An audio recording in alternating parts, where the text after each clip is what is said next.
നമസ്കാരം, പ്രവാസി മലയാളിയിലേക്ക് സ്വാഗതം. കുവൈറ്റിൽ അഞ്ചാമത് ബാച്ച് ഫൈസർ ബയോടെക് വാക്സിൻ ഞായറാഴ്ച എത്തും.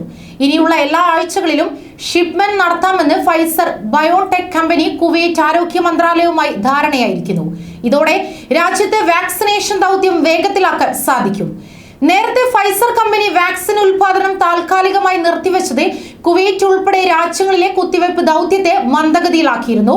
ഇപ്പോൾ അവർ ഉൽപാദനം പുനരാരംഭിച്ചിട്ടുണ്ട്.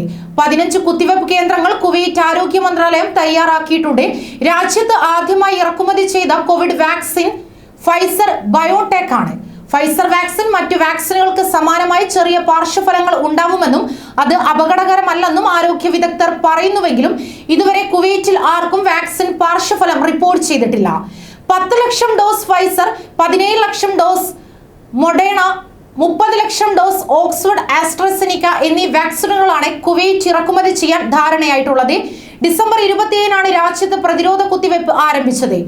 1,37,000 പേർ ഇതുവരെ വാക്സിൻ എടുത്തിരിക്കുന്നു. അതിൽ 1,19,000 പേർ സ്വദേശികളാണ്. പ്രതിദിനം 16,000 പേർക്ക് പ്രതിരോധ കുത്തിവയ്പ് നൽകുന്നതായാണ് കണക്കുകൾ സൂചിപ്പിക്കുന്നത്. കഴിഞ്ഞ തിങ്കളാഴ്ച വരെ 4,54,522 പേർ വാക്സിനേഷൻ എടുക്കുന്നതിനായി രജിസ്റ്റർ ചെയ്തു.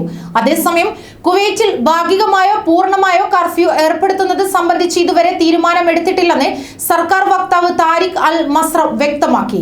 എല്ലാ സാധ്യതകളും ആരോഗ്യ അധികൃതരുടെ പരിഗണനയിലാണ്. കോവിഡ് വ്യാപനം വിലയിരുത്തി ആവശ്യമായ തീരുമാനങ്ങൾ യുക്തമായ സമയത്ത് എടുക്കുമെന്നും അദ്ദേഹം പറഞ്ഞു. ദേശീയ ദിനാഘോഷത്തോടനുബന്ധിച്ച് ഒരാഴ്ചത്തേക്ക് ഭാഗിക കർഫ്യൂ ഏർപ്പെടുത്തിയേക്കുമെന്ന റിപ്പോർട്ടുകളുടെ പശ്ചാത്തലത്തിലാണ് സർക്കാർ വക്താവ് ഇക്കാര്യത്തിൽ വ്യക്തത വരുത്തിയത്. കൂടുതൽ വാർത്തകൾക്കായി ഈ ചാനൽ സബ്സ്ക്രൈബ് ചെയ്യുക.